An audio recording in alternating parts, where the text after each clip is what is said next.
નમસ્તે બાળમિત્રો, આજે આપણે ધોરણ 3માં હિન્દી વિષયમાં પાઠ 4 સહી શબ્દો કી પહેચાનનો અભ્યાસ કરીશું. એટલે કે સાચા શબ્દોની ઓળખ. બરાબર? જુઓ, આ પાઠ 4 છે સહી શબ્દો કી પહેચાન, સાચા શબ્દોની ઓળખ. અહીં વિવિધ પ્રકારના ચિત્રો આપેલા છે. તે ચિત્રોને ઓળખીને હિન્દીમાં તેના સાચા શબ્દો સામે ખરાની નિશાની કરવાની છે. બરાબર? તો બાળકો, તમારે ધ્યાનપૂર્વક આ ચિત્રો જોવાના છે અને એ ચિત્રોની સામે આપેલ સાચા શબ્દો સામે ખરાની નિશાની કરવાની રહેશે.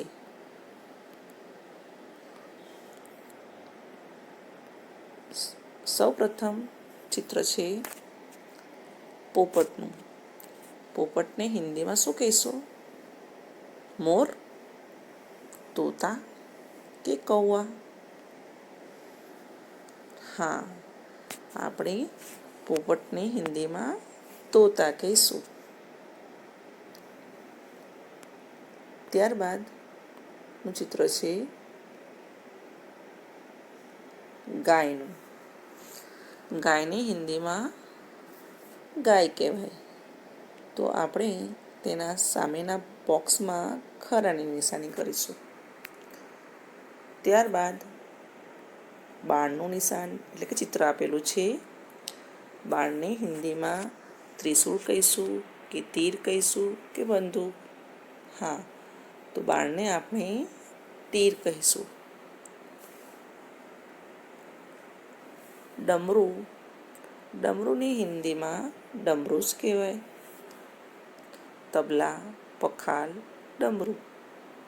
પખાલ એટલે કે ચામડાની પશુના ચામડામાંથી બનાવવામાં આવેલી એક મશક કે જેની અંદર આપણે પાણી ભરી શકીએ છીએ. ઓકે બાળકો? ફરી એકવાર, પખાલ એટલે ચામડામાંથી બનાવવામાં આવેલ મશક કે જેમાં આપણે પાણી ભરી શકીએ છીએ. આ ચિત્ર છે રિક્ષાનું. રિક્ષાને હિન્દીમાં કહેવાય રિક્ષા. તો આપણે 3 ઓપ્શન આપેલા છે: કાર, સ્કૂટર, રિક્ષા.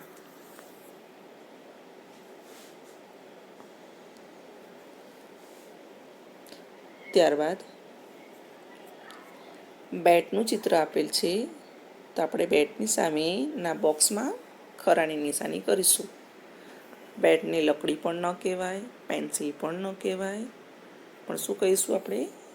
બેટ. ત્યારબાદ તમે ઘરે જમો છો. જમવામાં મમ્મી શાક બનાવે છે અને હા, તમને જે શાક નથી ભાવતું તે શાકનું અહીં ચિત્ર આપેલું છે. તો શું કહેશો તમે આને? હા, રીંગણનું ચિત્ર છે. તેને હિન્દીમાં બેંગન કહેવાય. કરેલા, ભીંડી, બેંગન. આ ચિત્રમાં એક બાળકને ડૉક્ટર ચેક કરી રહ્યા છે. તો ચિત્ર કોનું છે? ડાકિયા એટલે કે ટપાલીનું, સૈનિક કે ડાક્ટર? તો ડાક્ટરના બોક્સમાં આપણે ખરાની નિશાની કરીશું. માછલી, તેને હિન્દીમાં મછલી કહીશું. છીપકલી. છીપકલી કોને ખબર છે એનો અર્થ? છીપકલી એટલે ગરોળી કહેવાય ને.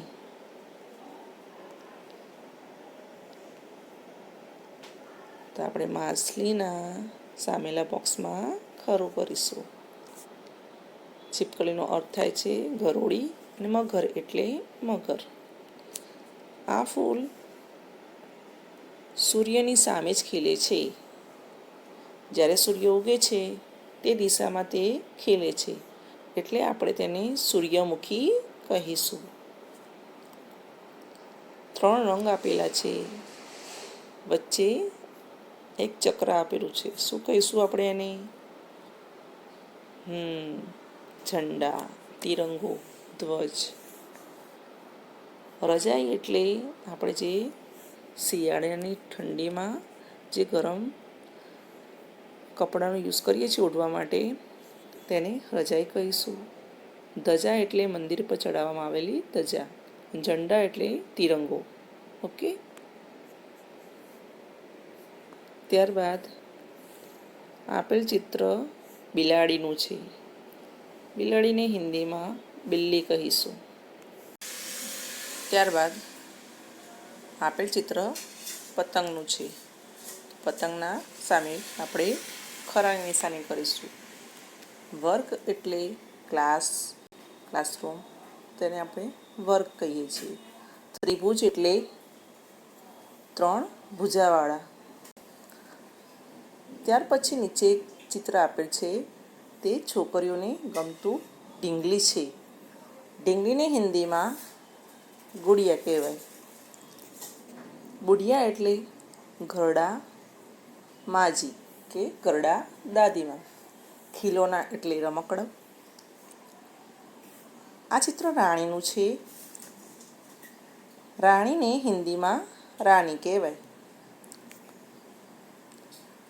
સૂર્ય હિન્દીમાં સૂર્ય કહેવાય.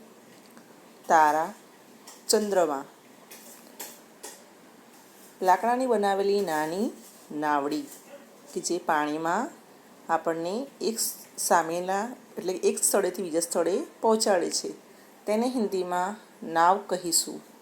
જહાજ એટલે મોટું પાણીમાં ચાલતું વહાણ, જેને સ્ટીમર પણ કહેવામાં આવે છે.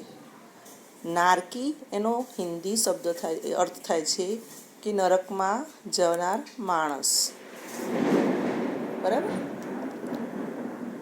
ત્યારબાદ આ ચિત્ર વાંદરાનું છે, જેને હિન્દીમાં બંદર કહેવાય. ગધા એટલે ગધેડું. શેર એટલે સિંહ.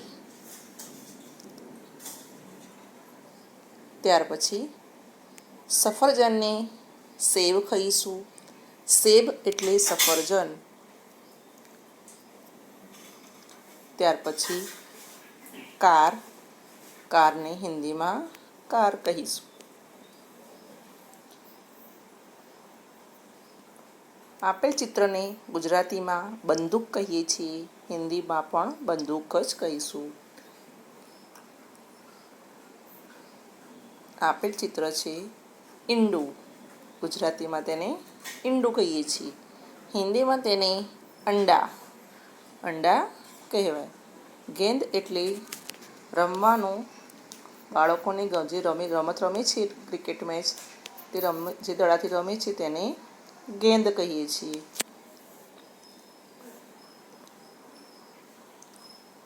આ ચિત્ર ગુલાબ ફૂલનું છે.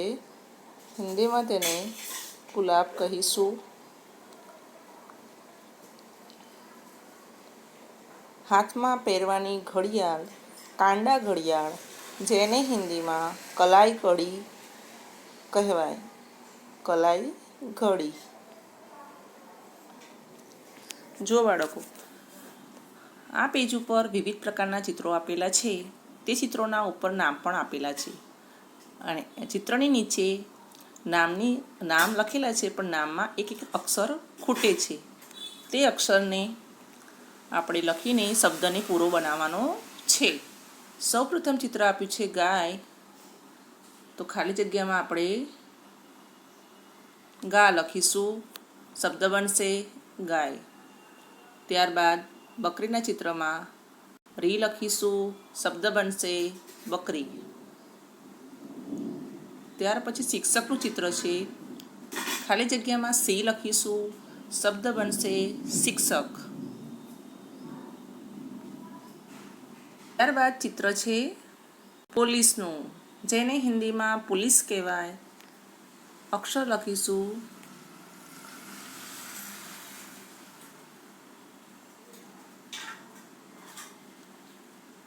પો. શબ્દ બનશે પોલીસ. ત્યારબાદ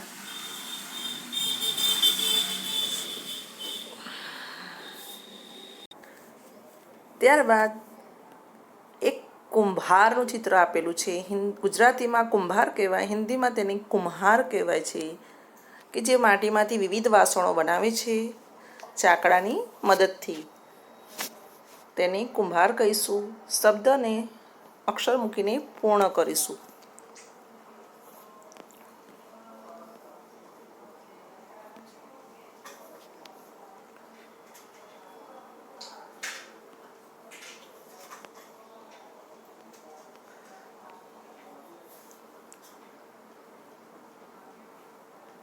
કુમ્હાર. ત્યાર પછી સંતરાનું ચિત્ર છે. શબ્દ પૂર્ણ કરીશું. સંતરા.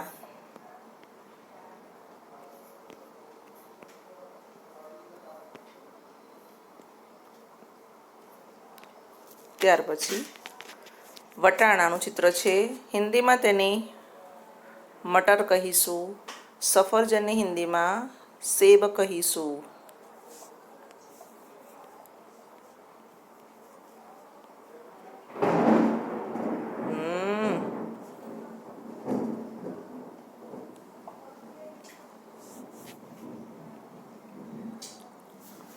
અમૃત.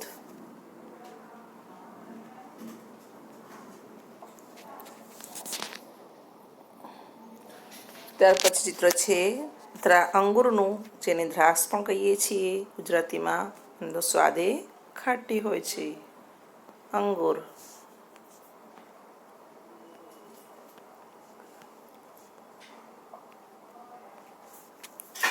દૂધીને હિન્દીમાં લૌકી કહેવાય. લૌકીનો શબ્દ પૂર્ણ કરીશું. બાળકો, તમને બટાકાનું શાક વધારે ભાવે છે ને? બટાકાને હિન્દીમાં આલુ કહીશું. બટાકાને હિન્દીમાં આલુ કહીશું.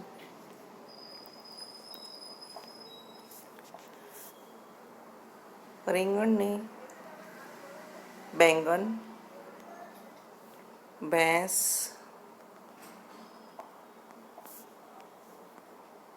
ઊંટ, જે રણનું વહાણ છે.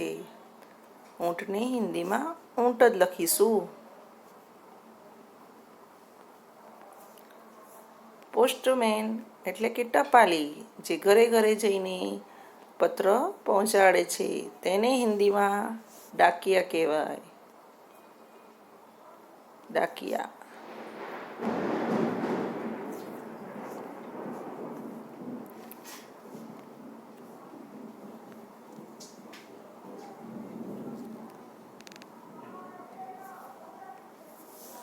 ત્યાર પછી ચિત્ર છે ડાક્ટરનું, એટલે કે તેમને હિન્દીમાં ડાક્ટર કહીશું. અડધો શબ્દ પૂર્ણ કરીશું. આ ખાલી જગ્યામાં આ અક્ષર મૂકવાનો રહેશે, જેથી પૂર્ણ શબ્દ બનશે ડાક્ટર. ત્યાર પછીનું ચિત્ર છે દરજી, કે જે કાપડમાંથી વિવિધ વસ્ત્રો સીવીને બનાવે છે, જેને આપણે દરજી કહીશું. ખાલી જગ્યામાં આપણે જી લખીશું. શબ્દ પૂરો બનશે દરજી. ત્યાર પછી જે પેંડા છે, હલવો છે, વિવિધ બરફી છે, જલેબી છે, જે આવી વિવિધ પ્રકારની મીઠાઈઓ બનાવે છે, તેને આપણે હલવાઈ કહીશું. ખૂટતા અક્ષરો એટલે ખૂટતો શબ્દ જે છે તે ઈ છે. શબ્દ બનશે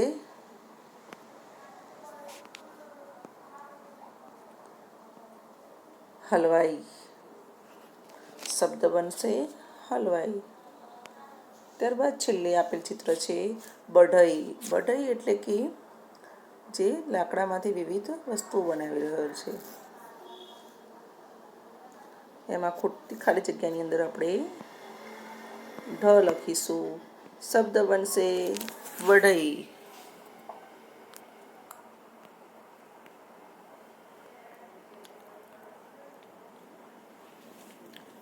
તો બાળકો, આપણે આ પાઠની અંદર ચિત્રો આધારિત વિવિધ એના સાચા શબ્દો સમજ્યા. બરાબર. તો તે પ્રમાણે આધારિત સ્વાધ્યાય પણ આપેલું છે. તે સ્વાધ્યાયને આપણે પૂર્ણ કરીશું. ચિત્રોને તેમના નામ સાથે લીટી દોરીને જોડો. તો અહીં ચિત્ર આપેલા છે અને તે જ પ્રમાણે તેમની સામે તેમના હિન્દીમાં નામ આપેલ છે. તો ચિત્રને તેમના સાચા નામ સાથે આપણે જોડીશું. સૌ પહેલાં ચિત્ર છે માછલીનું. માછલીને હિન્દીમાં મછલી કહીશું. ત્યાર પછી ચિત્ર છે એક ડબ્બો છે નાનો, જેને હિન્દીમાં ડિબિયા કહીશું. કેરીનું ચિત્ર છે, તેને આમ કહીશું. બારીનું ચિત્ર છે કે જેને ખિડકી કહીશું. પતંગિયાને હિન્દીમાં તિતલી કહીશું. કાકડીને હિન્દીમાં કકડી કહીશું.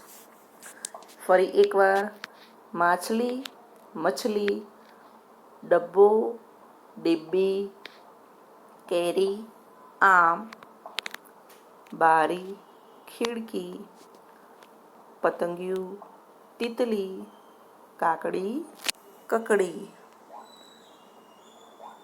ત્યારબાદ ઉદાહરણ મુજબ શબ્દ બનાવવાનો છે.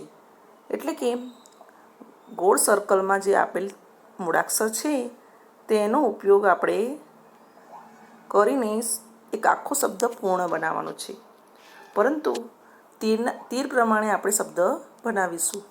જો અહીં સૌથી પહેલાં તીર આમ જઈ રહ્યું છે તો આપણે લખતા લખતા આવીશું છેલ્લે આ મૂળાક્ષર લખવાનું રહેશે. એટલે કે દરેક શબ્દની પાછળ આ મૂળાક્ષર આવવો જોઈએ.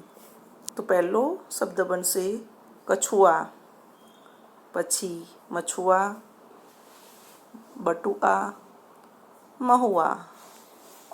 તે જ પ્રમાણે અહીં ઈ મૂળાક્ષરનો ઉપયોગ પહેલાં કરવાનો છે.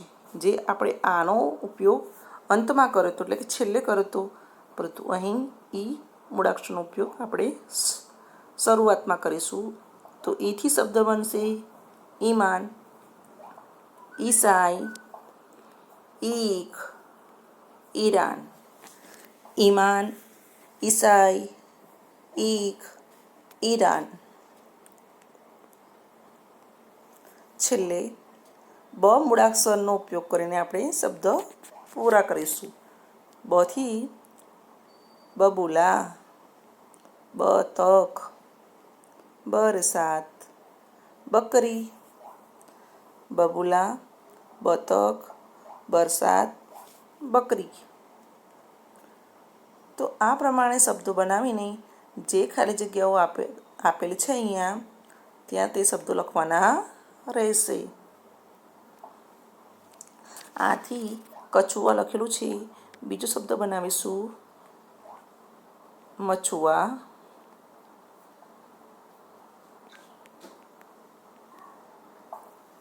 બટુઆ,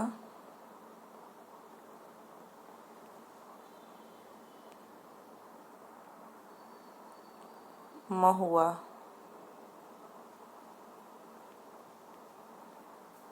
કછુઆ, મછુઆ, બટુઆ, મહુઆ. તે જ પ્રમાણે ઈનો ઉપયોગ કરીને આપણે શબ્દ બનાવીશું ઈમાન, ઈસાઈ,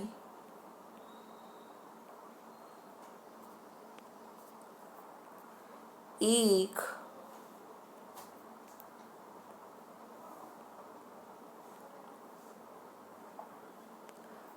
ઈરાન,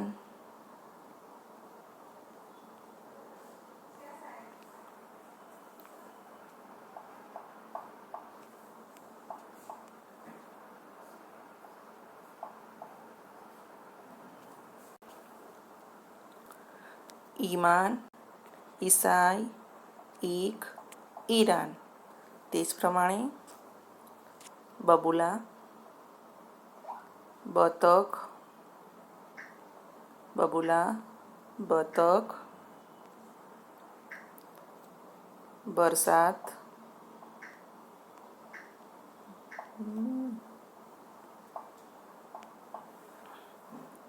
બકરી,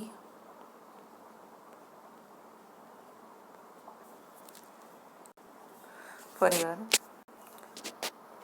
બ મૂળાક્ષરનો ઉપયોગ કરીને બબુલા, બતક, બરસાત, બકરી. ઓકે, તો બાળકો આપણે આ પાઠમાં ચિત્ર આધારિત શબ્દોની સમજૂતી સમજ્યા, તે પ્રમાણે સ્વાધ્યાય પણ સમજ્યા. તમને હું લેખન કાર્યમાં આ જ પ્રમાણે લખીને મોકલીશ. જો તમને ચિત્રો દોરતા ન આવડે તો તમે તેનું ગુજરાતી નામ લખી શકો છો. જે ચિત્રનો તમને દોરતા આવડે છે, દોરવાની કોશિશ કરશો તો ચિત્રને તમે દોરી પણ શકશો. ઓકે, ચિત્ર ના આવડે તો કોઈ પણ જાતનું ટેન્શન કર્યા વગર ગુજરાતી નામ લખીને શબ્દ સામે ખરાની નિશાની કરવાની રહેશે. તે લેખન કરી જે મોકલું છું તે ગુજરાતી CW નોટમાં પણ લખવાનું છે અને તે પ્રમાણે સ્વાધ્યાય પોથી, હિન્દીની સ્વાધ્યાય પોથીમાં પણ પૂરું કરવાનું રહેશે. ઓકે, નવો પાઠ નવો વિડીયોમાં જોઈશું.